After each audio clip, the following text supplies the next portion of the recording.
बोले तुम्हें पता नहीं है कन्हैया चला गया मथुरा, तुम रोकने नहीं गए। क्या सुंदर जवाब देती। उसने कहा कि लगता है कि तुम कृष्ण से प्रेम नहीं करती हो। रो करके किशोरी बोलती है कि जिसे तुम प्रेम कहती हो, प्रेम तो त्याग का विषय है, प्रेम किसी के रास्ते को रोकने का विषय नहीं है। अगर मैं जाऊंगी तो ये मुझे पक्का पता है कृष्ण अपने उद्देश्य को बदल देंगे, कन्हैया अपने उद्देश्य को बदल देंगे और मेरे जीवन को धिक्कार है कि जिस उद्देश्य के लिए मेरा प्राणनाथ आया है वो अगर उद्देश्य बदल दे तो मेरा राधा होने को धिक्कार है।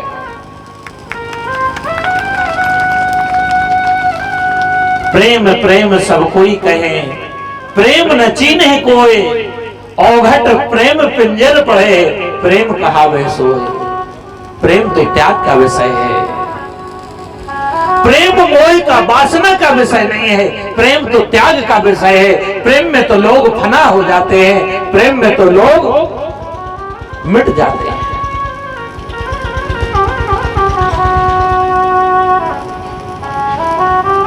भगवान कृष्ण बलराम ने मथुरा प्रवेश किया, धोबी के पास पहुंचे। अक्रूर जी ने कहा महाराज घर चलिए। बोले नहीं अभी काका हमें बहुत काम करना है, अभी किसी के घर नहीं जाएंगे। धोबी के पास पहुंचे, बोले मामा जी कपड़े दे दो, क्योंकि कपड़े पहनने को नहीं थे, जूता पहनने को नहीं थे। क्यों? क्या भगवान के पास कन्हैया के पास खड़ाऊ नहीं थे? विचार करिए क्यों नहीं पहने। आज 11 वर्ष 52 दिन के भगवान हो गए लेकिन पैर में जूते क्यों नहीं पहने? क्योंकि ब्रजवासी कुछ इतने गरीब थे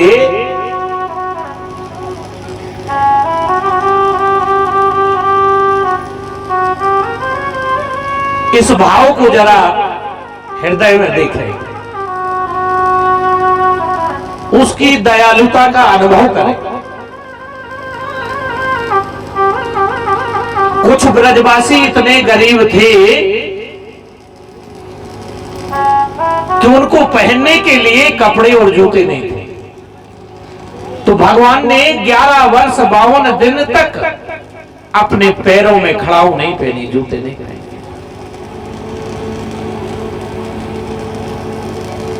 सखा होने का सही प्रमाण अगर सीखना है तो मेरे गोविंद से सीखें।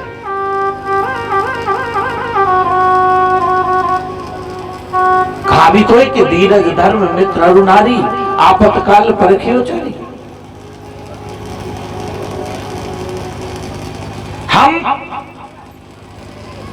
तीनों टाइम भोजन कर रहे हैं, पड़ोसी भूखे मर रहा है, हमारा सखा हमारा मित्र हमसे परेशान है तो हमारी मित्रता को धिक्कार है।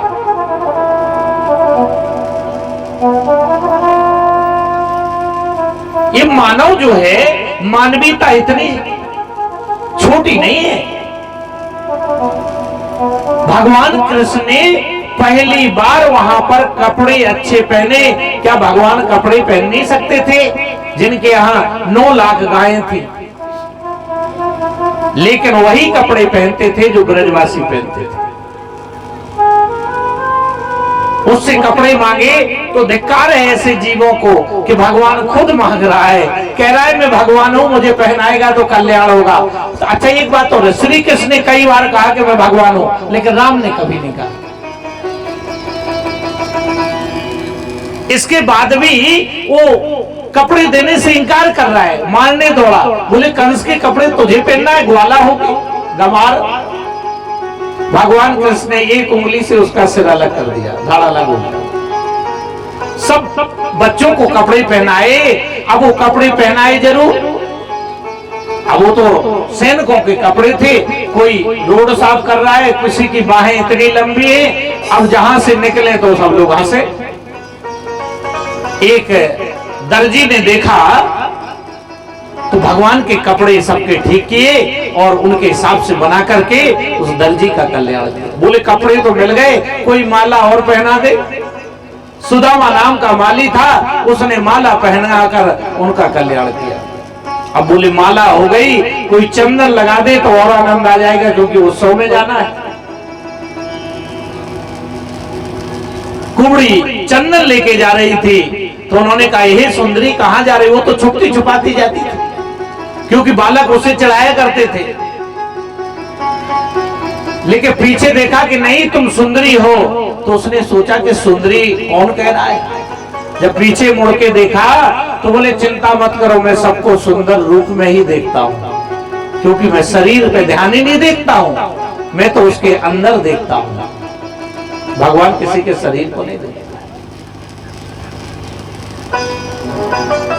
जैसे ही भगवान ने अपना हाथ का सहारा दिया वो सुंदर बन गई, उसका चंदन का लेप किया और भगवान जहां पर शिव जी का धनुष रखा था वहां पर रंगभूमि में पहुंचे तो पहरेदार देखते ही देखते मोहित हो गए। जो एक बार कृष्ण को देख लेता है वो मोहित हो जाता है, उनका रूप मन आकर्षित कर लेते हैं अपनी ओर।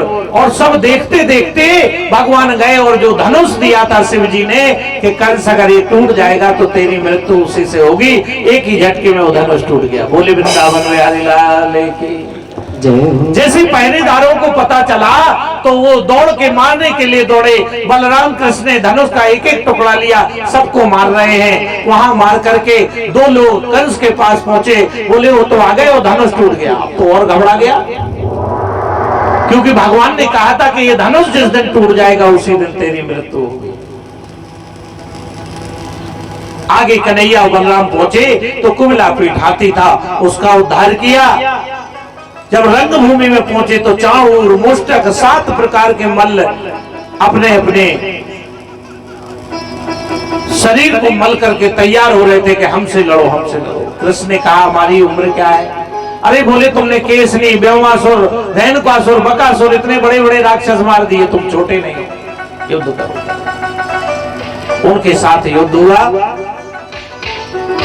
7 को मार करके और कृष्ण ने जाकर के जहां कंस बैठा हुआ था वहां देखा तो सब लोग जाकी रही भावना जैसी, प्रभु देखी मूरत जैसी।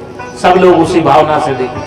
कंस को काल दिख रहे हैं, जो युवा थे उनको मित्र दिख रहे हैं, जो भक्त थे उनको भगवान दिख रहे हैं।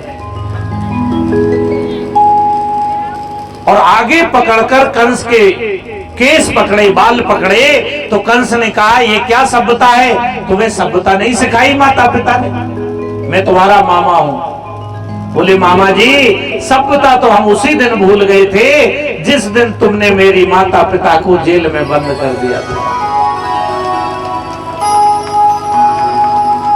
कृष्ण ने कहा लगता है क्या?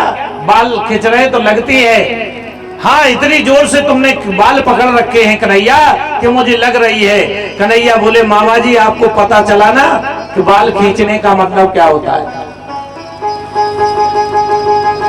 क्योंकि जाके पगना फटी बिमाई सो का जाने पीर पर आई। जब अपने पे बीतती है तब पता चलता है। तुरंत भगवान ने उसको एक ही मुक्के से उनका प्राण अंत किया और इस संसार से अधर्म का नाश किया और धर्म की स्थापना की और अपने नाना को जेल से निकाल करके उन्हें राजगद्दी दी और अपने माता पिता को जेल से बाहर निकाला। बोले कृष्ण कन्हैया लाल की।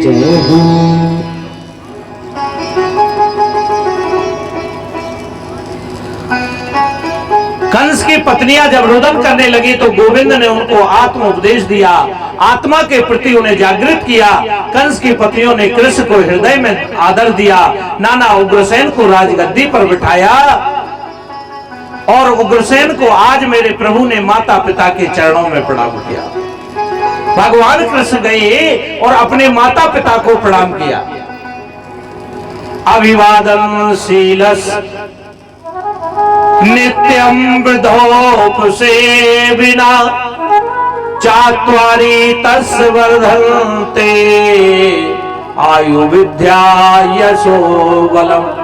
नीति शास्त्र में लिखा है, अभिवादन शीलस, माता पिता के चरणों में सिर रखकर कृष्ण ने प्रणाम किया, दोनों को बंधन से मुक्त किया। जो ये चार चीजें जीवन में करता है, आयु विद्या यशो बलम, उसकी आयु बढ़ती है, विद्या आती है और यश बढ़ता है, वो बल बढ़ता है। किसका? अभिवादन शीलस, हमेशा अभिवादन करना चाहिए, झुकना जानिए। भाइयों बहनों माताओं, अपने बच्चों को झुकाना सीखिए, अपने से बड़ों का सम्मान करना सीखिए। ये भगवान ने यहाँ पर सुंदर संदेश दिया। वसुदेव ने अंक में भर लिया, बेटा आज मैं बहुत प्रसन्न हूं, कितने लोगों के मुख से हंसी छीन ली कंस ने, आज तुमने वापस कर दी। देव की निहार रही, बार बार गोविंद की तरफ निहारे। यशोदा ने प्यार किया है लाला से, तभी तो 11 वर्ष 56 दिन में आज एक एक दिन गिन रही है देव की। आज ऐसे लग रहा है जैसे 20 वर्ष का हो गया। देव की ऐसा दुलार जीवन में नहीं दे सकती जो माता यशोदा ने गोविंद को दिया। देव की बार बार मन में हर्षित हो रही है, प्रणाम करती है, धन्य माता यशोदा कि तूने इतनी लगन से सेवा की।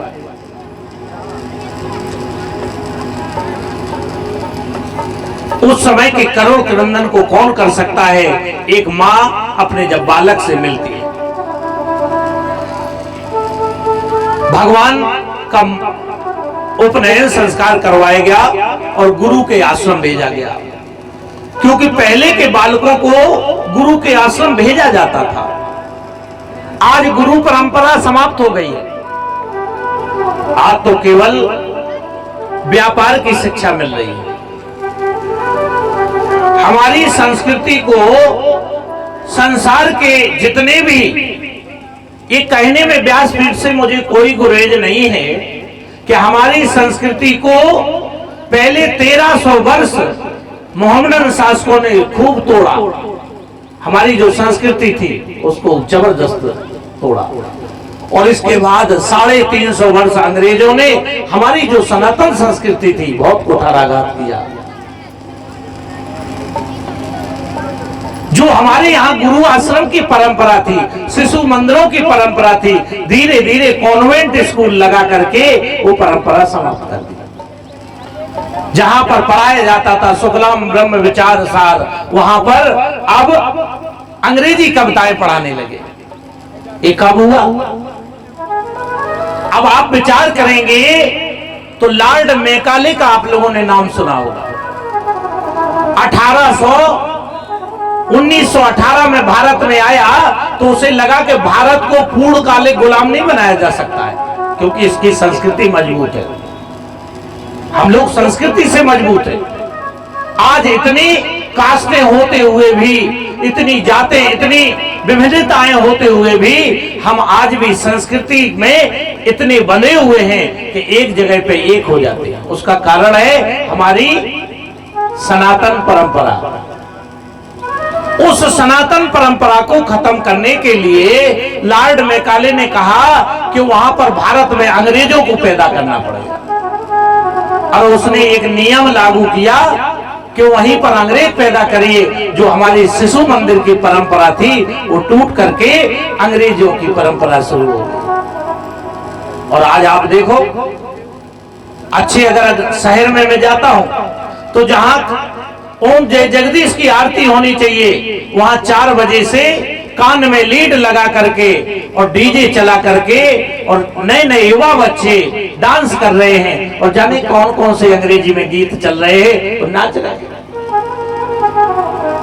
धीरे धीरे पाश्चात्य संस्कृति हमारे भारत में आ गई और हम धीरे धीरे पाश्चात्य संस्कृति की तरफ बढ़ गए।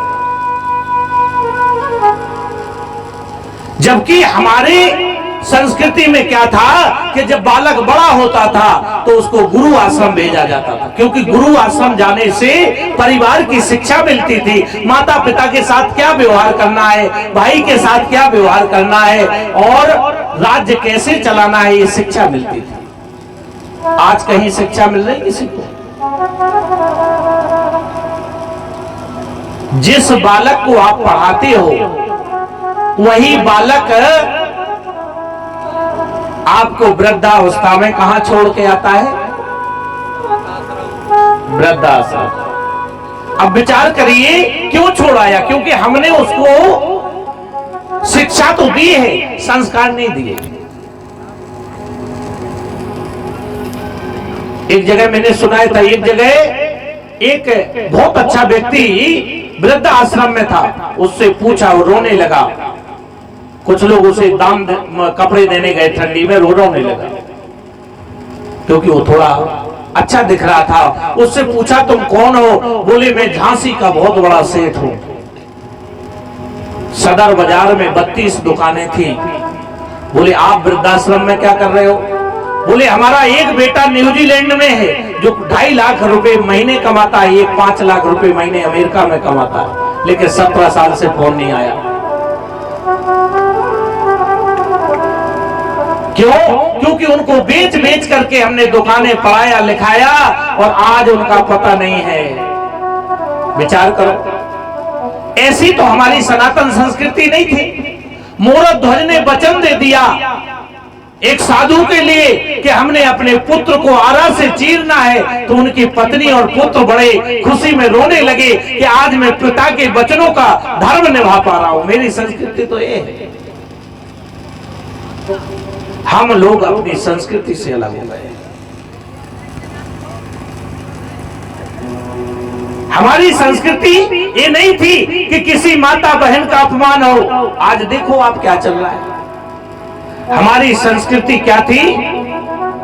विवेकानंद जब विदेश पहुंचे तो एक विदेशी पत्रकार ने कहा, स्वामी जी आप इतने सुंदर हैं, आपसे एक मैं पुत्र चाहती हूं। स्वामी विवेकानंद बोले, माता मुझे ही पुत्र बना लो,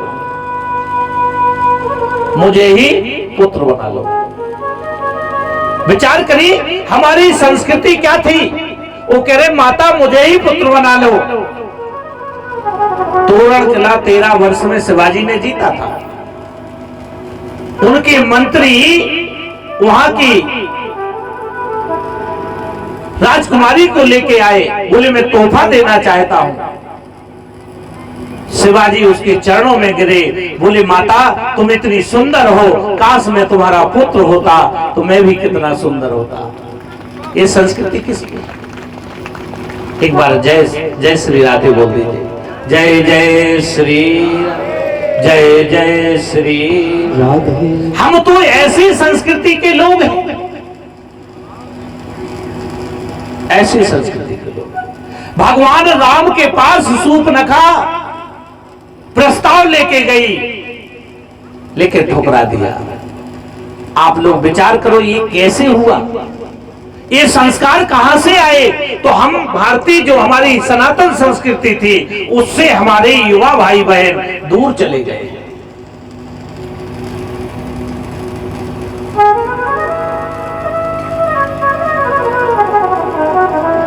इसलिए कृष्ण भगवान थे, उनको भी गुरु के यहां भेजना पड़ा, क्योंकि संस्कार तो केवल गुरु के यहां मिलते हैं।